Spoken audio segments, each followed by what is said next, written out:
Good morning and welcome everybody to the Kentucky Oaks version of Talking Tickets. It's a special version for the Friday card at Churchill Downs, and we are very excited. This is what we live for, right? You know, we finished Keeneland strong, other than the last couple races at Keeneland, when I don't think anybody finished strong. And we're on to Churchill. First couple days at Churchill went good. 4 winners on the card on Saturday. And then on Tuesday, we had the late pick 4 several times, so we're excited about that. So let's move right into it. We got a lot to cover. We're going to go through the entire Churchill Friday Oaks card.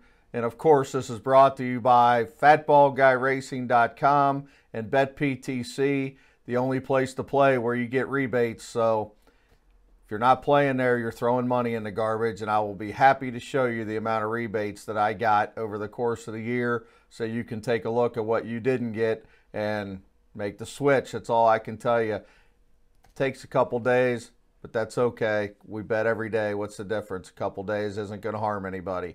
Okay, first race at Churchill on Friday. Look, I'm going to tell you right away, I don't like this race. It's 10:30 in the morning. It's not involved in a pick 4. It's not involved in a pick 5. So what's that tell all of us?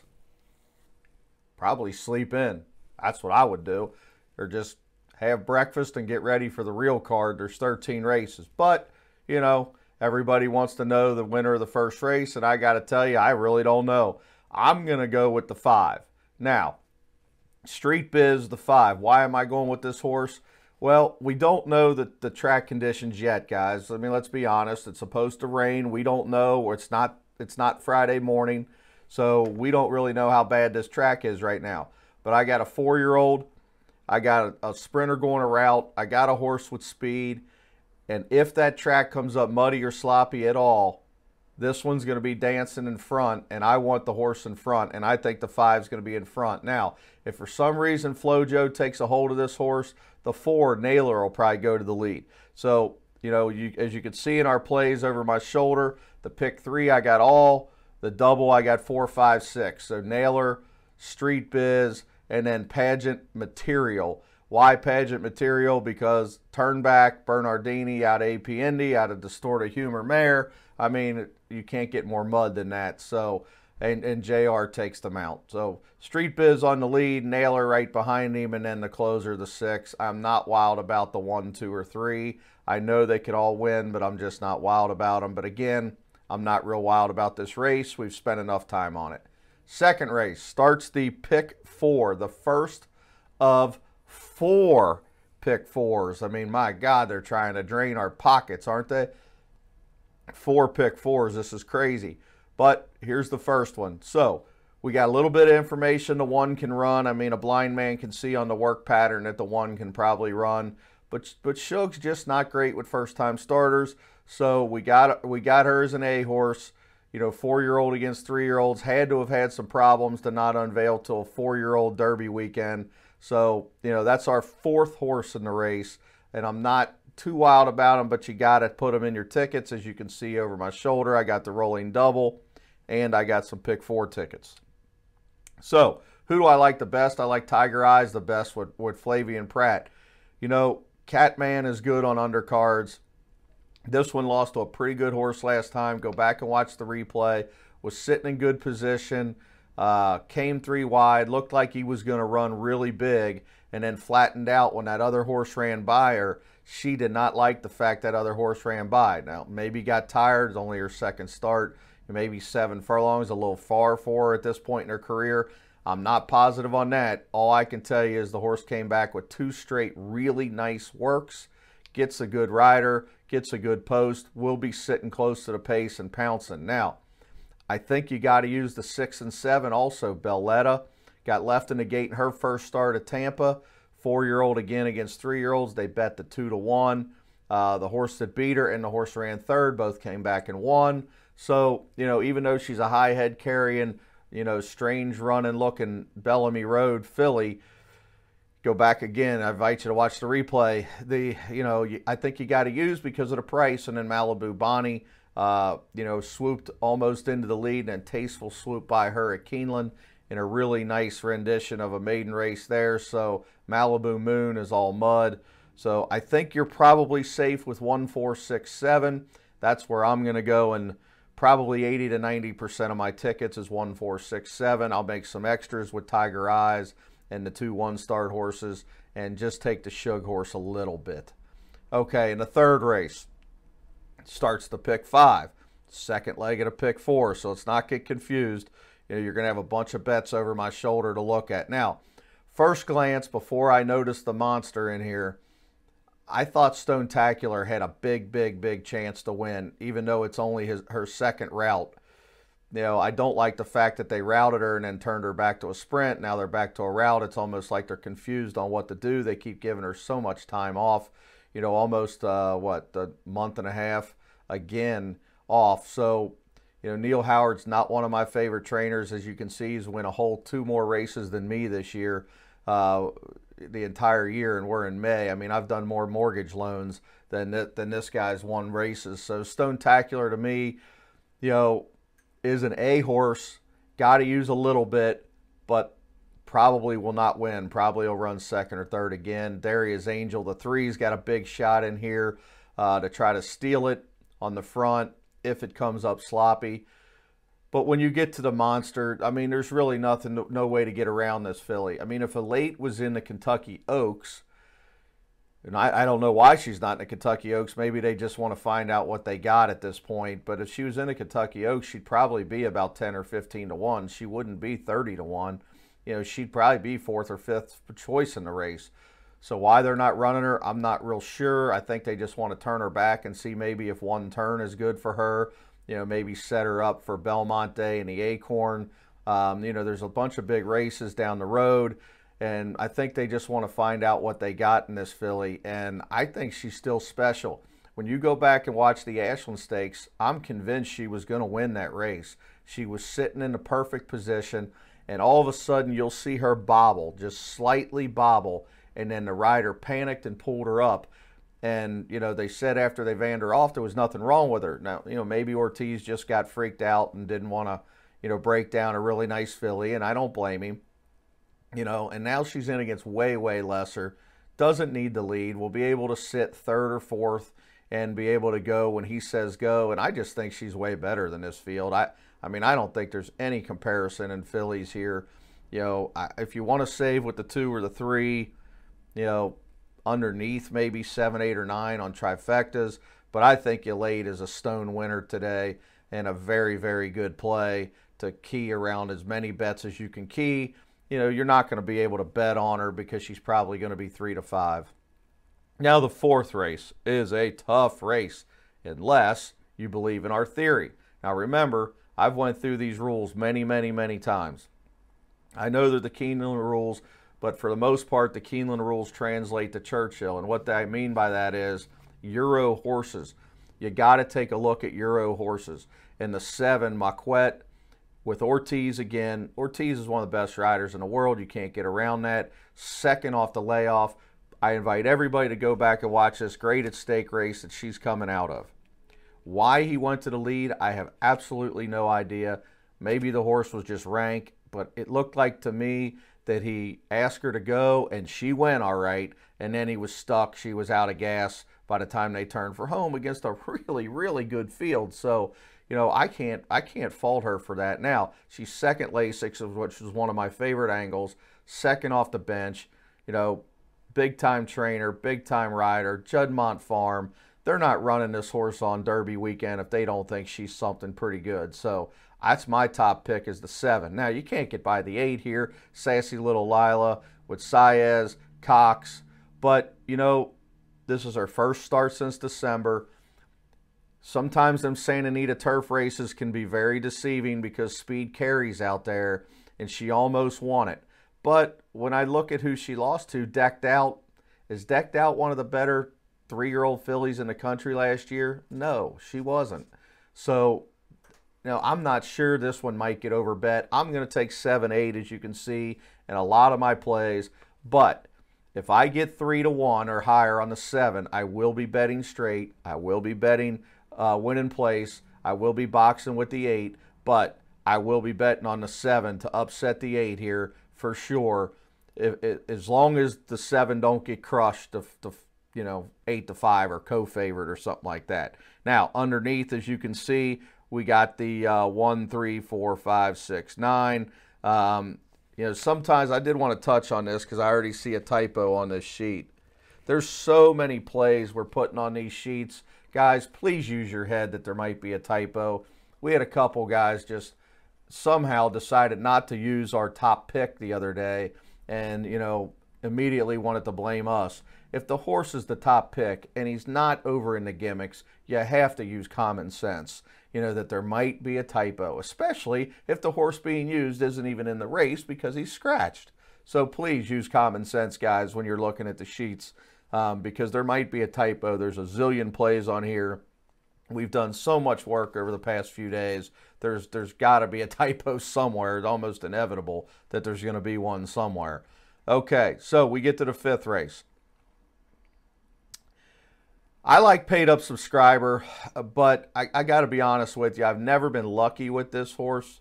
I've tried her many, many times. And it seems like every time I try her, she runs flat. Every time I don't use her, she wins. I know she's 3 for 3 at Churchill. She's dropping back in class a little bit. She's stretching out to a more preferred distance, gets a perfect post, gets a nice strong rider that's win on her before. Yeah, she fits. Yeah, I'll use her in some straight doubles, extra doubles with the horse in the 4th. No question about it. But am I dead set that she's like a star play or has to win? No, not at all. She's in tough today. And the 8, Finest City, is coming in from California. I have nothing against dirt horses from California. Not wild about turf horses from California. Finest City at 6-5 to me is a complete farce. Can she win? Yes. Is she a quality mare? Yes. Is this her distance? Absolutely not. This is not her distance. 2-turn race is not her race. She's had a bunch of breaks in her races. They're going to try to go wire to wire with her. And as we know on Derby weekend, stalkers are where it's usually at. The dead speed horses are not usually where it's at. And she's going to be stalked from the opening bell from paid up subscriber who's not going to let her get away. She may get away, and I'll use 4 and 8 and a bunch of tickets. But I think the 4 is the winner, and then I think you back it up with the 1 and 6.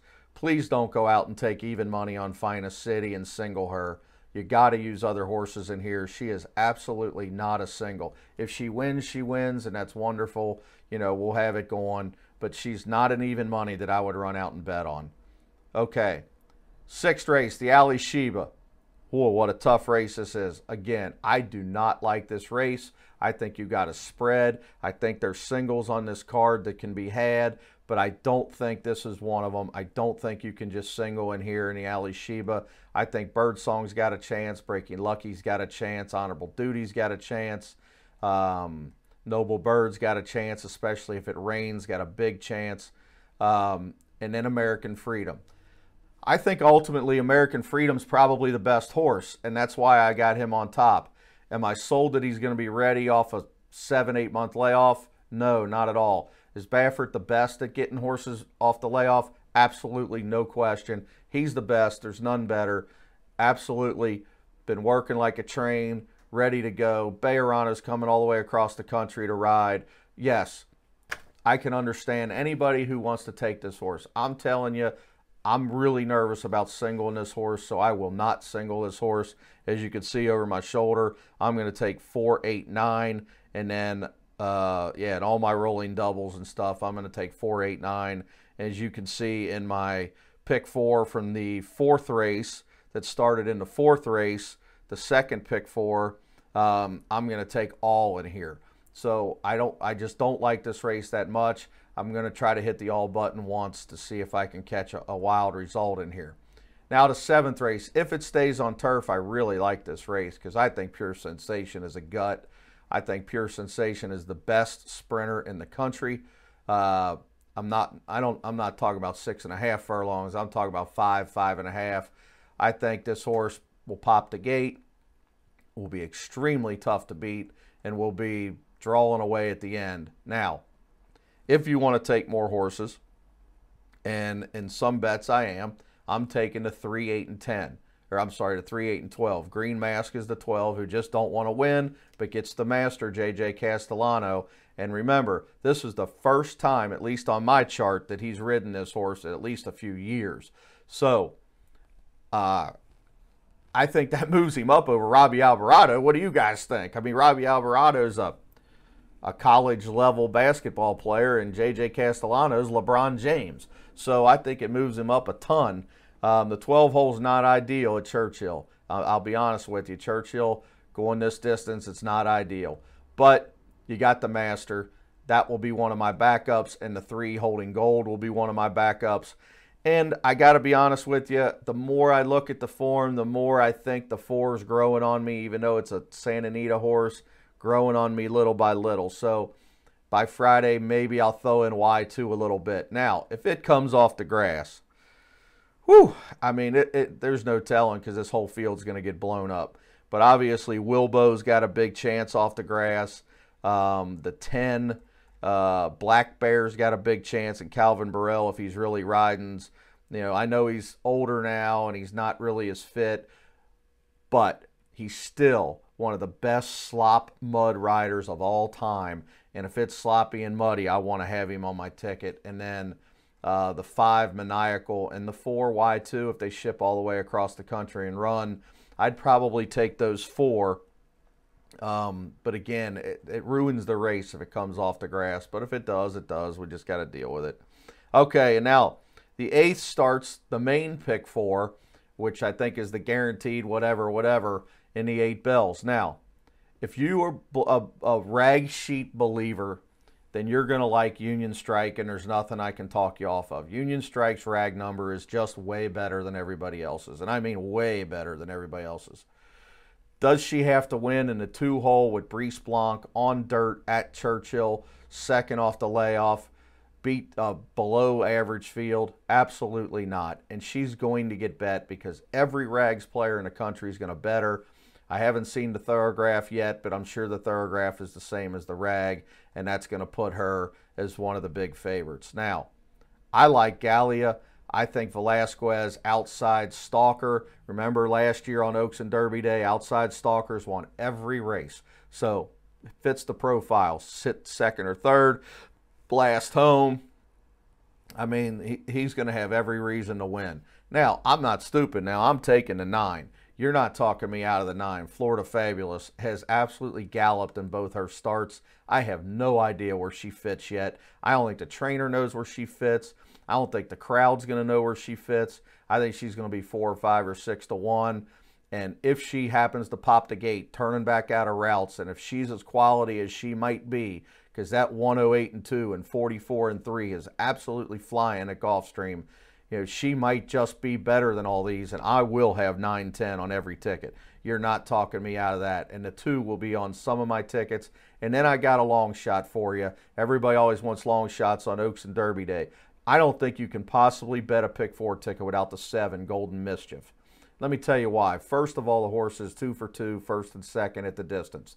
Absolutely loves 7 furlongs. Is going to sit back, blast home. Is going from Melanson, Osorio, Flores, Donnie Mitch, and Gio Franco. Half the country hasn't heard of these riders. Now gets Jose Ortiz. I mean, what a rider change this is. This horse has never seen a rider in her life, and she is a very quality filly. She's got an extreme kick on her. When the fast pace punches in, she is going to roar. She's got a win in a second at Churchill. Matter of fact, she roared past me the day I bet on Vertical Oak. She went by me like I was standing still that day. She's a high-quality filly that loves this distance. She's going to love a nice fast pace, and she's going to be every bit of 10 to 1. So please, when you're betting pick 4s, I am begging you to make sure the 7 is on your ticket. And long shot players, don't hesitate if you're in a contest to go ahead and take this horse in a contest because, I mean, that could be your contest winner. Okay, now we get to the 9th race. I got to be honest with you here, guys. I got all written down, and I'm going to take all and probably half my tickets. And then the other half of my tickets, I'm going to try to zero in on the 1, 3, 4, 7, 12. I do not like this race. I think this race could go many, many ways. I think the morning line maker completely missed this. There's no way the one's going to be 12 to 1. Hey, I hope he is. I really hope the one is 12 to 1. But when you dig through these numbers, the rags numbers, the buyer numbers, the Briz numbers, the post position, okay, the rider stinks. But the rider's capable, but yeah, he stinks. You're on the rail. You've win 3 races already. You know how to win. You've got a second off the layoff. Dak is a very nice horse. For the people that don't know Turfway Park, Dak is probably one of the top horses that runs at Turfway Park. You know, that optional 50 race was not easy. Absolutely not easy, especially off of a layoff like that. And he ran big. I mean, he gave Dak everything he wanted. So Naval Gazer, the one, to me, absolutely has to be used. The 3, Take It Off the Street, has to be used. I think it's 6 to 1. River Echo's my top horse, reluctantly. I just can't find a horse that I really liked. So I put the 4 on top kind of out of default. The 7, Tom's Dete, or Dete, I don't know how you pronounce that. Al Stahl's horse did run a really nice rag number last time off the layoff. Can he then duplicate this rag number? If he does duplicate the rag number, he's going to be right on the wire. So the 7 has to be on your ticket. And then I go all the way out to the 12, Goatstown. Now, why do I like Goatstown? I know Corey Lanerie pretty well. I have studied Corey Lanerie around these parts for quite a while. I really believe from the 12 hole what he's going to do is he's going to pop the gate and immediately go over to the rail. And he's going to sit on that rail the entire backside, let the whole field go, and he's going to just start coming up that rail a la Calvin Burrell. He learned it from Burrell. He's won a bunch of races at Churchill doing this. And if they all fan out when they turn for home and they all start to stagger and try to get position, I really believe that Goatstown's going to be zooming up that rail. And at 7, 8, 9 to 1, I want to make sure I got Lanerie, because I don't want to be the one going, who in the bleep is coming up the rail? I want to make sure that I've got the 12. So those will be my extra tickets. 1, 3, 4, 7, 12 in the 9th at Churchill. Now, we get to the race right before the Derby. Right before the Oaks, I mean. And that's the Edgewood. JJ on the hedge, Bernard Diva, 12 to 1. If you got enough money, add the 2. Now, I'm going short in here in most of my tickets, mostly because I have to, because I'm going so deep other places. But I will have some saver tickets on Castellano. I'm not going to let him beat me.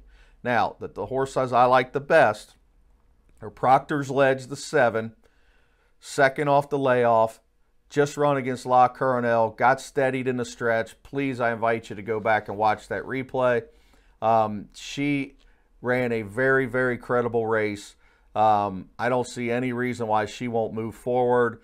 And I think Proctor's Ledge is going to run a big race for Corey Lanerie. And you can't get by the favorite in here, Dream Dancing, coming out of the same race, same thing. You know, the typical Le Peru strangler ride, got her way too far back. She didn't belong anywhere near that far back. And then he came a zillion wide, and you're not going to beat La Coronel in these horses like that. Now, the reason I don't have La Coronel on the sheet is everybody's telling us that La Coronel is going to go in the boys race tomorrow on Saturday. So if La Coronel runs, it's an entry with Dream Dancing. That's fine. We'll take them anyway. But I'm assuming La Coronel's not going to run, and that's why I'm not talking about them. Okay, now, who do you save with besides the 1 and 7 and a little with the 2? Maybe the 4, maybe the 6, Stallion Harris trying to go all the way, stepping way up in competition. But I can understand taking the 6. I could even understand taking the 9, Sweeping Patty, if you want, although she's had a lot of trouble closing the deal. So that's not my kind of filly. But I can see taking her, absolutely no question. So hopefully these bets are still rolling over my shoulder and you guys are watching this. Now, what we want to get to here is the Kentucky Oaks. And what we're going to do for the Kentucky Oaks is we're going to watch this replay of the Santa Anita Oaks together. And then hopefully if I can get this to work. And I don't know if I'm going to be able to here. It doesn't look like it wants to work for me. And it's not going to work for me. But you guys are going to be able to watch the Santa Anita Oaks here. And then I will just talk along with you. Now, as you're watching them break out of the gate, the first thing you're going to see is you're going to see, here, now I can finally get this up so I can watch it with you.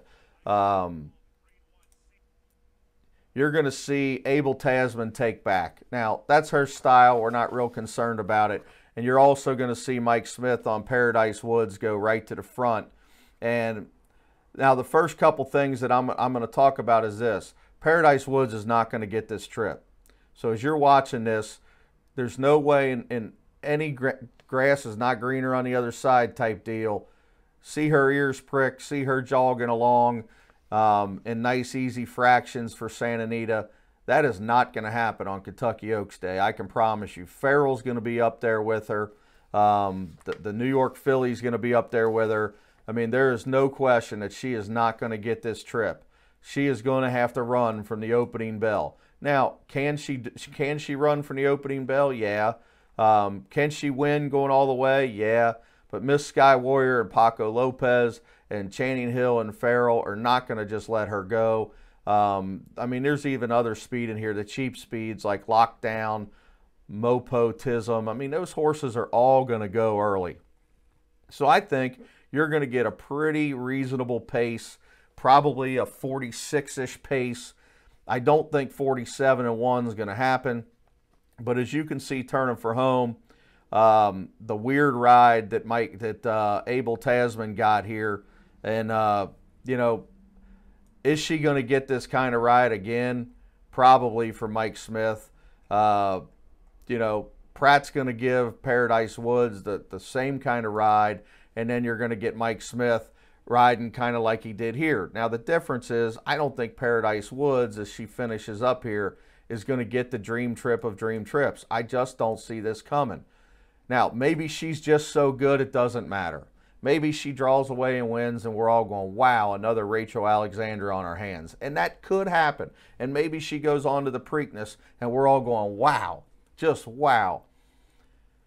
But I think she's going to be 8-5, fellas. And I think you can get a heck of a bet here on Abel Tasman. And I'm going to bet straight on Abel Tasman. I'm going to use them both in the Oaks Derby double. I'm going to use them both in all my pick fours. Majority of my pick fours are only going to have those two. But as you can see on these sheets, I will add the 14 in a little bit and some doubles. Some trifectas, I'll add the 14 in. I mean, I got superfectas on this sheet. I mean, we've got just about everything for everybody on this sheet. But I think Abel Tasman's going to come storming home. I think Salty's going to come storming home. I think Abel Tasman's a little bit better than Salty right now. But I want 13 and 14 on my tickets because I just think that Paradise Woods is going to get some heat up front. And she's going to be such a big favorite that I want that 13 and 14 on my tickets. Now, I'm even going to have Daddy's Little Darling and hold on a second, let me get to it, and Ever So Clever on some tickets. Now, I'll certainly have them on my try tickets, my super tickets.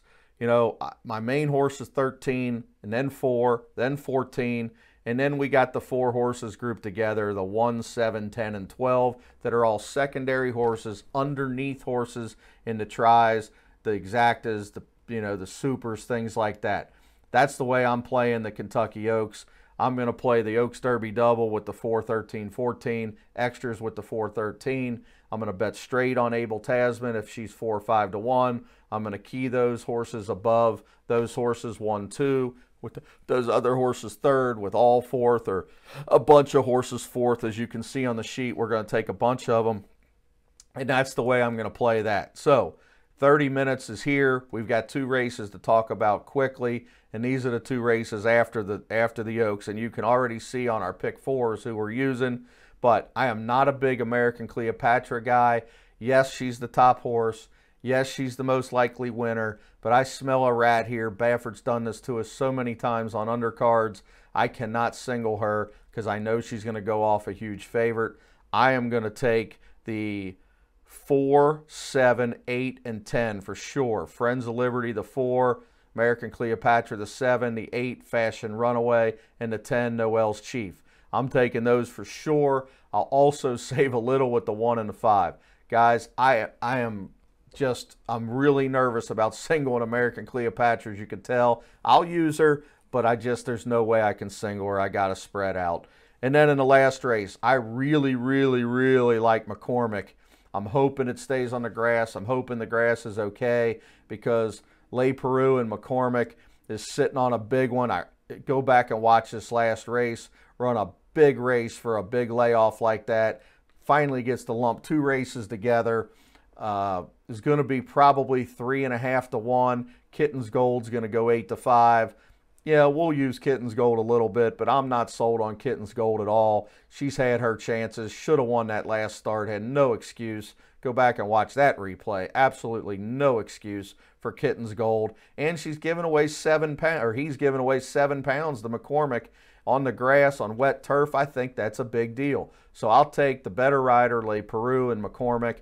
And then I'm going to save with the big exchange, the 10 on the outside. I'm only going to use those 3, the 4, 5, and 10 in most of my tickets.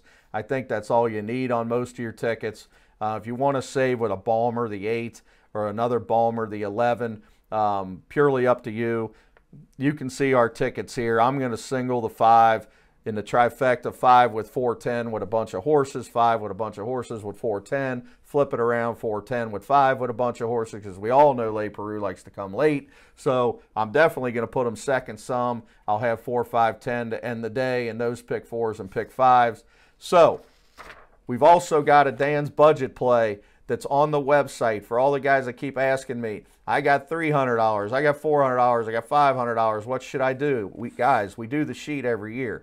You know, you'll have the sheet for our recommendations of what I would do on Oaks Day with $300, $400, $500. And I also got if you want to gamble versus if you want to just play straight, bet straight, have a nice quiet day on the Oaks and get ready for the Derby. Because I beg people every year, don't lose your money on Oaks Day. It's the prelim. The big day's Saturday. The gigantic pools are Saturday. Yes, you're going to have some nice big pools Friday, and we'll go after some of them. But just be careful on Friday. Don't get buried. And I'm hoping when they turn for home, I can hear Travis Stone saying, "In Paradise Woods is starting to shorten stride, and here comes Abel Tasman and Mike Smith on the outside and draws away," and we're all yelling, "Don't fall off."